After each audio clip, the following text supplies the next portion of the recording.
Hello दोस्तों, welcome back to Hindi वार्ता साहित्य चैनल में आपका स्वागत है। तो हम व्याकरण से संबंधित कुछ महत्वपूर्ण प्रश्नोत्तरी को डिस्कस करने वाले हैं, क्योंकि पीजीटी पेपर 1 के लिए आपके जो 20 नंबर हैं वो आपके हिंदी व्याकरण से ही रहने वाले हैं। तो हाल फिलहाल में अभी जो क्वेश्चंस जो पीजीटी में पूछे गए थे और अभी पूछे भी जा रहे हैं, तो हम वही प्रीवियस ईयर के क्वेश्चंस जो हैं वो यहाँ पे डिस्कस करेंगे और पूरी डिटेल के साथ डिस्कस करेंगे, ताकि आपको आने वाले एग्जाम में हेल्प मिल सके। तो चलिए जल्दी से वीडियो को शुरू करते हैं। क्वेश्चन है हमारे पास, रस निष्पत्ति के व्याख्याकारों में से भट्ट नायक का सिद्धांत इनमें से क्या कहा जाता है। ठीक है, तो ये राजस्थान स्कूल शिक्षा प्राध्यापक परीक्षा में पूछा गया क्वेश्चन है। ठीक है, तो आपको पता है कि भट्ट नायक का जो सिद्धांत रहता है, ठीक है, भट्ट नायक जो है वो मतलब इनका जो दर्शन है वो सांख्य दर्शन है, और भुक्ति या भोगवाद जो है वो इनका सिद्धांत रहता है। ठीक है, भुक्ति या भोगवाद। तो आपका ऑप्शन बी जो है वो बिल्कुल सही हो जाएगा। ठीक है, ऑप्शन बी बिल्कुल सही हो जाएगा, भुक्तिवाद। ठीक है, चलिए अभिव्यक्तिवाद को भी जान लेते हैं। ठीक है, अभिव्यक्ति की अगर बात करें हम, तो ये अभिनव गुप्त इसके आचार्य हैं। दर्शन इनका शैव दर्शन है, और सिद्धांत जो है इनका अभिव्यक्ति जो है इनका सिद्धांत है। ठीक है, और इसके बाद जो अनुमितिवाद की भी अगर बात कर लें हम, तो अनुमितिवाद जो है ये शंकुक का, इसके जो आचार्य हैं ये शंकुक है, इनका दर्शन न्याय दर्शन है, और इनका सिद्धांत जो है वो अनुमितिवाद सिद्धांत है। और उत्पत्तिवाद की अगर बात करें हम, तो आपका भट्टलोलट इसके आचार्य हैं। दर्शन इनका मीमांसा दर्शन है, और सिद्धांत जो है इनका वो उत्पत्ति या आरोपवाद जो है इनका सिद्धांत माना जाता है। और ये वेरी वेरी इंपॉर्टेंट है, मतलब यहाँ से क्वेश्चन बनने के चांसेस बहुत ज़्यादा रहते हैं। ठीक है, तो चलिए आगे देखते हैं। क्वेश्चन है, साधारणीकरण के संदर्भ में कहा गया है ये वाक्य। क्या वाक्य कहा गया है कि भावगत साधारणीकरणम निम्न में से किस आचार्य का है। तो भावगत साधारणीकरण निम्न में से आपका ऑप्शन ये बिल्कुल सही हो जाएगा, भट्टनायक का है। भ से भट्टनायक और भ से भावगत, तो आप इसको ऐसे भी जोड़ सकते हो। ठीक है, भट्टनायक क्या कहते हैं, भट्टनायक जो है वो कहते हैं कि भट्टनायक का ये कहना है कि देखिए जो सहृदय का साधारणीकरण होता है, क्योंकि भट्टनायक जो हैं इन्होंने सबसे पहले जो है वो साधारणीकरण की अवधारणा को प्रस्तुत किया था, आपके भट्टनायक ने। ठीक है, विश्वनाथ हैं आगे ऑप्शन में, तो विश्वनाथ को भी देख लेते हैं। विश्वनाथ की अगर बात करें, तो विश्वनाथ ने कहा था कि मतलब विभावादि आश्रय और सहृदय की भावना से मुक्त होना, आश्रय और सहृदय की भावना से मुक्त होना ही आपका क्या होता है, साधारणीकरण होता है। अगर सिंपल से ट्रिक से याद करना चाहते हो, तो मतलब ये बोलते हैं कि अपने पराये की भावना से मतलब मुक्त हो जाना ना। ठीक है ना, आशय और सहृदय मतलब अपना पराया होता है, इसका मतलब है ना अपने पराये की भावना से मुक्त हो जाना ही आपका क्या होता है, आपका साधारणीकरण होता है। ठीक है, आपकी जो है विश्वनाथ की एक बहुत इंपॉर्टेंट जो इन्होंने एक काव्य लक्षण दिया था, बहुत बार पेपर में पूछा जाता है, वो है आपका वाक्यम रसात्मक काव्य, ये विश्वनाथ ने कहा था। ठीक है, अगर रुद्रट की बात करें, तो रुद्रट ने भी बहुत इंपॉर्टेंट काव्य लक्षण एक दिया है। रुद्रट ने बोला था ननु शब्दार्थो काव्यम। ठीक है, क्या कहा था इन्होंने, ननु शब्दार्थम काव्य, है ना, ये आपकी आती है रुद्रट की। मतलब ये काव्य लक्षण जो है वो बहुत बार पूछे गए हैं और पूछे भी आपके जाते हैं। वहीं पर अगर जगन्नाथ की भी बात कर लें, तो जगन्नाथ ने कहा था रमणीयार्थ प्रतिपादक शब्द काव्यम। ठीक है,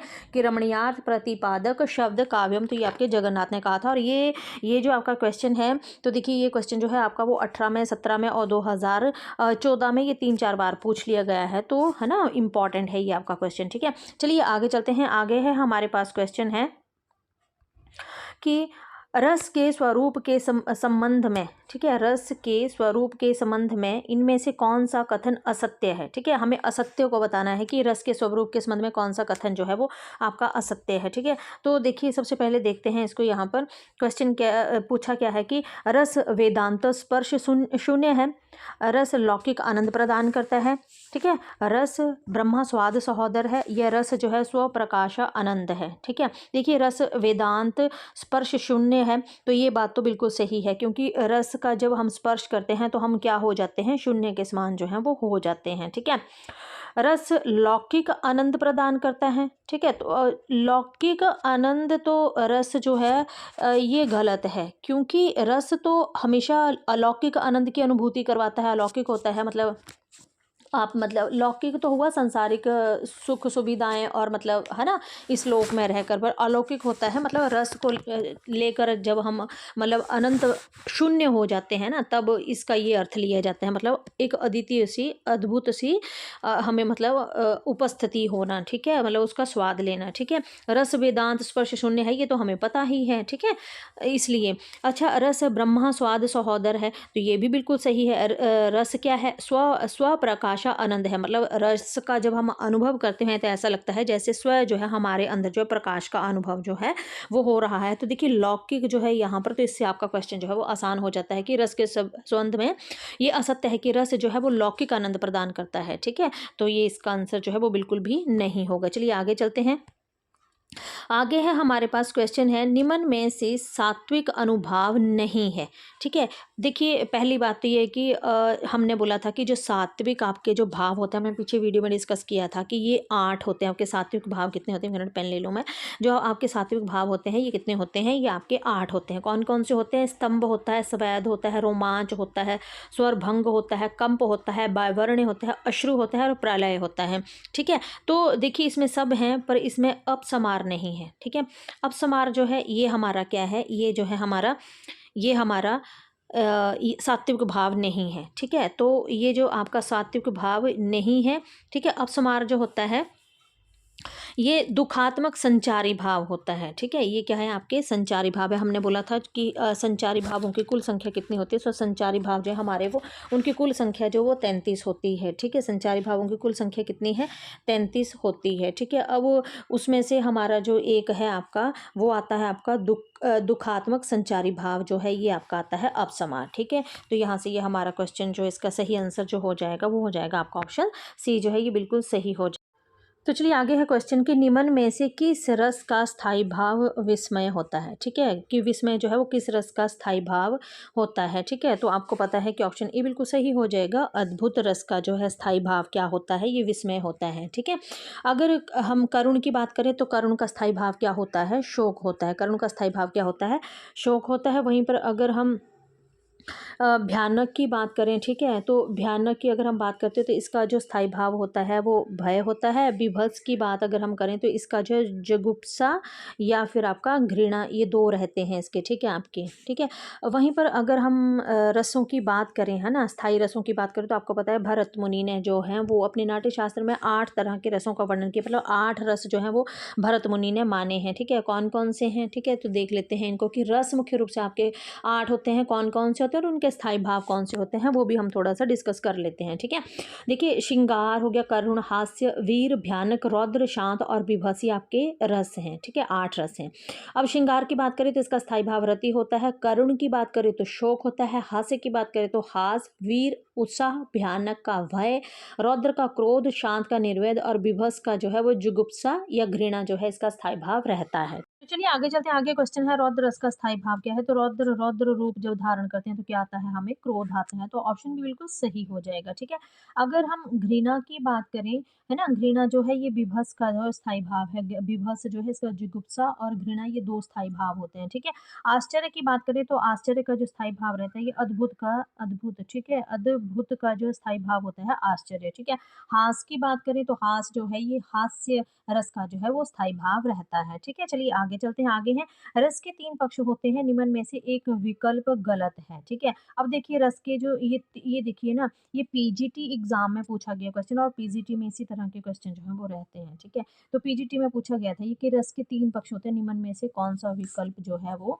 सही नहीं है। ठीक है, अब रस के जो मतलब यहाँ पे सबसे पहले तो ये पता होना चाहिए कि रस के 3 पक्ष होते कौन-कौन से हैं। ठीक है, देखिए रस का सहृदय द्वारा आस्वाद किया जाता है, रस की निष्पत्ति होती है और रस की स्थिति होती है। तो ये 3 भाव जो हैं, सबसे 2 क्वेश्चन आपके यहीं से बन गए कि रस के कितने पक्ष होते हैं, तो रस के 3 पक्ष होते हैं। रस के 3 पक्ष कौन-कौन से होते हैं, तो रस के 3 पक्ष जो हैं हमारे, तो ये कौन से होते हैं, एक तो आपका आता है इसमें कि रस का सहृदय द्वारा आस्वाद किया जाता है। ठीक है, रस का क्या किया जाता है, सहृदय के द्वारा जो है वो आस्वाद जो है वो सॉरी, ठीक है, कि रस का जो है वो सहृदय के द्वारा जो है वो आस्वाद किया जाता है। ठीक है, दूसरा जो यहाँ पर आता है वो है रस की निष्पत्ति होती है और तीसरा जो आता है वो रस की स्थिति होती है। तो प्रपानक जो है ये विकल्प जो है ये बिल्कुल गलत है। ठीक है, तो इसका जो सही आंसर हो जाएगा, है ना, तो ये जो इसका सही जो आंसर हो जाएगा तो ऑप्शन ए प्रपानक जो है इसमें जो है ये गलत है। ठीक है, चलिए आगे चलते हैं। आगे है हमारे पास क्वेश्चन जो है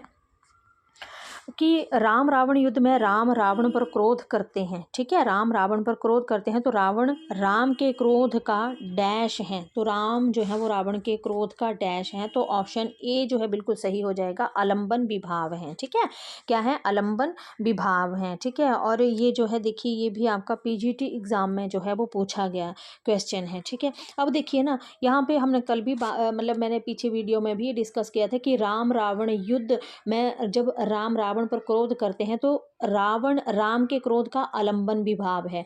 उद्दीपन का अर्थ क्या होता है, उद्दीप्त करना या बढ़ावा, स्थायी भावों को उद्दीप्त करने वाले जो भाव होते हैं उन्हें उद्दीपन कहते हैं, ठीक है।